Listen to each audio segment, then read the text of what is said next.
Muito boa noite, queridos amigos telespectadores da Rede Século XXI. Esse é um programa Eclésia Especial. A gente está na segunda edição do nosso programa Eclésia Especial. Na semana passada, a gente já fez a primeira parte, pois dedicamos 2 programas especiais, como a gente está chamando, para a gente faça um formato um pouco diferente do dia a dia do programa Eclésia. Pois o programa Eclésia, a gente estabelece uma pauta, um assunto por semana. Mas às vezes, quando a gente está discutindo a pauta da semana, nós recebemos muitas dúvidas das mais diversas questões relacionadas à fé católica. Seja da história da igreja, seja dúvida de irmãos protestantes, seja coisas relacionadas à doutrina, enfim. E às vezes nós não temos condições de responder naquele programa. O que a gente fez então? Nós resolvemos gravar 2 programas especiais, na qual esse é o segundo que a gente está exibindo hoje, falando sobre algumas dúvidas que nós acumulamos durante o ano todo. Algumas questões que a gente acumulou durante todo o ano, que a gente recebeu dos nossos amigos telespectadores, e a gente trouxe aqui para esse programa para falar sobre essas dúvidas. Além disso, a gente tem aqui hoje também uma pequena plateia representando todos os telespectadores do programa Eclésia. Então, nessa plateia que está aqui do meu lado, na qual eu dou boa noite, mais uma vez, bem-vindos, eles estão representando os nossos amigos telespectadores que estão espalhados pelo Brasil todo, né? E a gente recebe aqui contato, gente, do Brasil inteiro.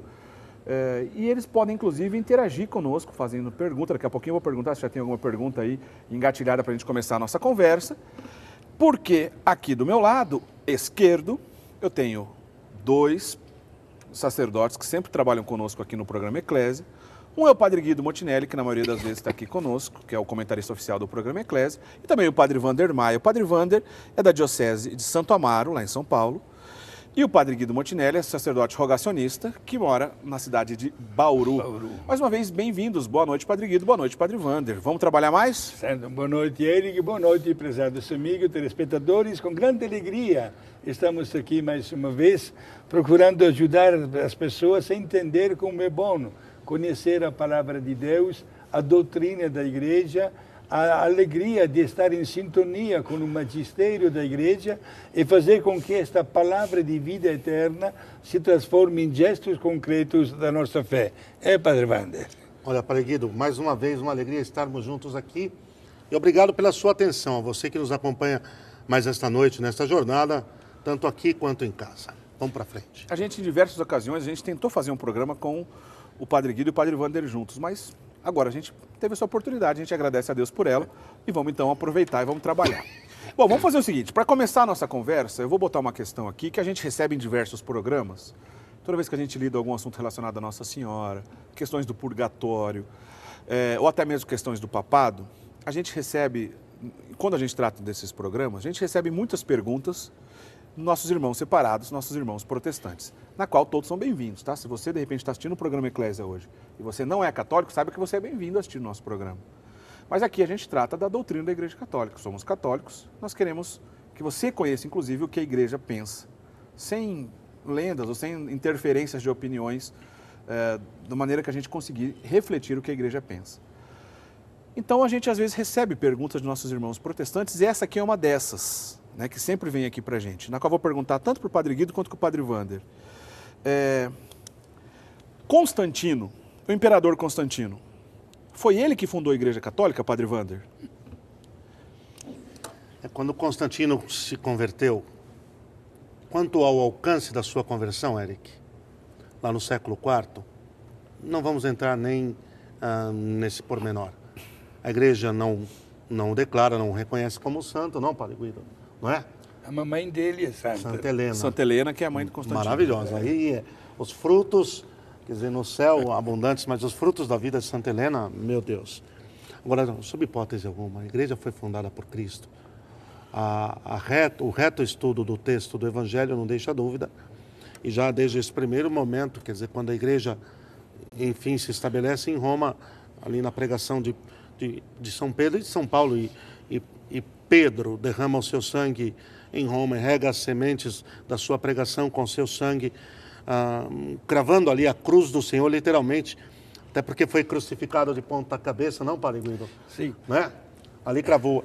Olha, São Pedro, né? Foi crucificado de São ponta Pedro, cabeça, é verdade. São Pedro. Isso. Olha, dizer que Constantino fundou a Igreja Católica é de uma desinformação e é de uma, desculpe a expressão, Eric, é de uma maldade sem tamanho. A igreja no século IV já estava totalmente, né, Padre Guido, proliferada, já estava totalmente estabelecida, já estava totalmente organizada. Ela sobe das catacumbas, né, para se manifestar ao mundo. E aí surge a construção da primeira igreja de São João Batista, São João de Latrão, mas não tem...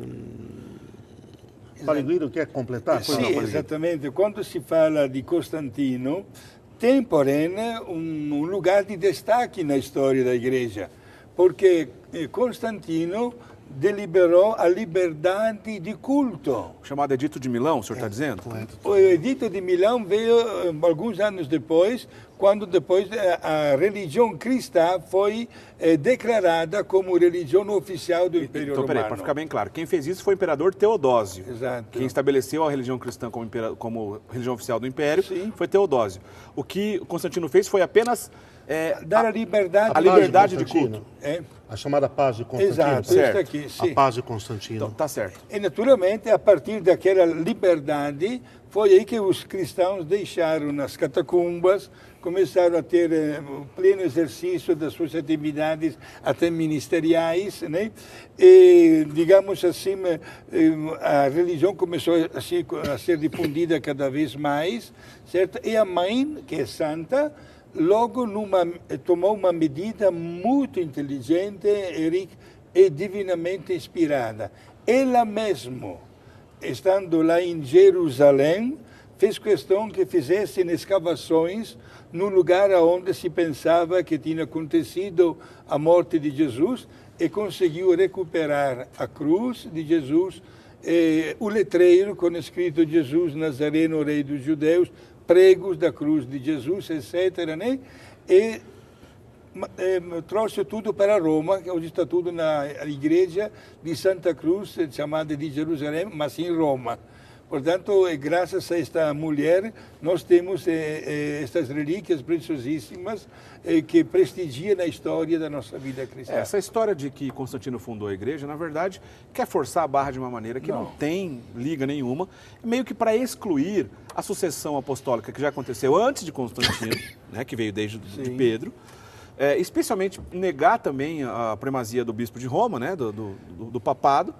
Mas a literatura daqueles séculos, a chamada patrística, principalmente, no início da igreja, atesta isso de uma maneira tão clara, então é uma besteira tão grande que não tem como a gente... Posso ressaltar no último dado? Pois não, por favor. Do complemento extraordinário do Padre Guido, é de que os 13 primeiros papas morreram martirizados. Certo. E foi no tempo das catacumbas. Foi. Os 13 primeiros. De cabeça o senhor não vai lembrar a lista desses 13, né? Não, Padre Guido, eu não sei se fala os 13 de cor, mas... Pedro, Lino, Anacleto, até Clemente. E outro, mas sim. Bom, pois é, que o quarteto de ferro é o que mais marca. Pois é, logo de começo. Quarteto de ferro, né? Mas não esqueçamos, Érica, que, sobretudo, os primeiros 2 séculos de igreja, quase todos os papas são venerados hoje como santos. É verdade, é verdade. Inclusive, numa das capelas das catacumbas de São Calixto, estão sepultados 16 papas. E é a capela dedicada ao Brasil. Vou explicar o porquê. Dentro das capelas das catacumbas, são 4 andares debaixo da terra, né? Naquela capela tem tudo para os grupos de turistas brasileiros, já encontram até todo o material em português para celebrar a Santa Missa nas catacumbas de São Calixto. E lá tem 16 papas sepultados. Muito bem, vamos ouvir então mais uma dúvida aqui dos nossos amigos telespectadores, que estão aqui representando nessa pequena plateia. A dúvida pode ser relacionada a esse assunto que já começamos, ou qualquer um outro que vocês quiserem. Quem quer fazer uma pergunta? Você? Qual é o seu nome? Amanda. Amanda, talvez seja a nossa telespectadora mais jovem que está aqui. Quantos anos você tem, Amanda? 23. Tem alguém que tem menos de 23 anos que tem aqui? Ah, não, tem mais jovens que você, tá vendo? Você já não está tão jovem assim mais, Amanda. Mas, só para dizer que o programa Eclésia é para todas as idades, só para isso, tá? Pode fazer a sua pergunta, por favor, Amanda. Eu queria saber, padre, qual foi a resposta do Papa sobre Medjugorje? Ah, legal. As aparições de Medjugorje, então, quais são as orientações mais recentes que a gente tem sobre a igreja? O que a igreja diz mais recentemente sobre essas aparições? Vamos começar por elas. Bom, Amanda, isso. Amanda, é o seguinte... A igreja, até hoje, nunca e repito esta palavra, nunca se pronunciou a respeito das aparições de Nossa Senhora como dogmas de fé, como verdades de fé, nunca.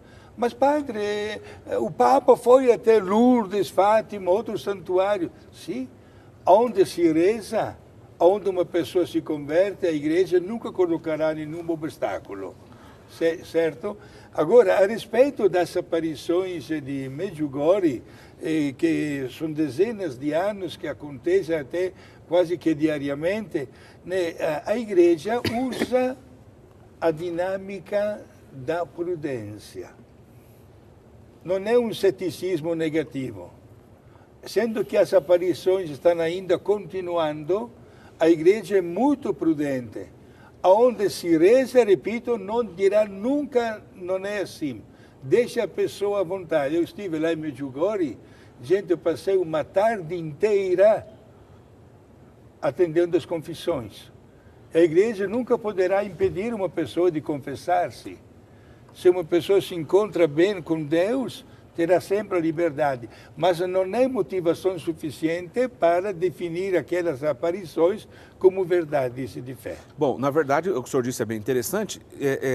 Em relação à igreja dizer que uma aparição, seja de Nossa Senhora ou qualquer outra aparição, mesmo de Nosso Senhor Jesus Cristo, a igreja não coloca esse conteúdo como dogma de fé. Inclusive, as aparições confirmadas pela igreja, onde o culto é permitido, como acontece em Fátima, Lourdes, La Salete, etc. Mas, o Padre Wander, lá em Medjugorje, o Padre Guido já deu uma excelente explicação para a gente. A igreja não vai proibir de reunião para rezar o terço, confissões, etc, etc. Mas a igreja fez alguma indicação de como o culto deve ser feito, ou tem alguma proibição ou não em relação à questão de Medjugorje? Então, na continuidade do que foi colocado pelo Padre Guido, Amanda, primeiro, o Papa Bento XVI estabeleceu uma comissão, a chamada Comissão Ruini, porque liderada pelo, naquela época, o vigário-geral de Roma, o cardeal Camilo Ruini, né, Padre Guido? A Comissão Ruini compôs um relatório vastíssimo.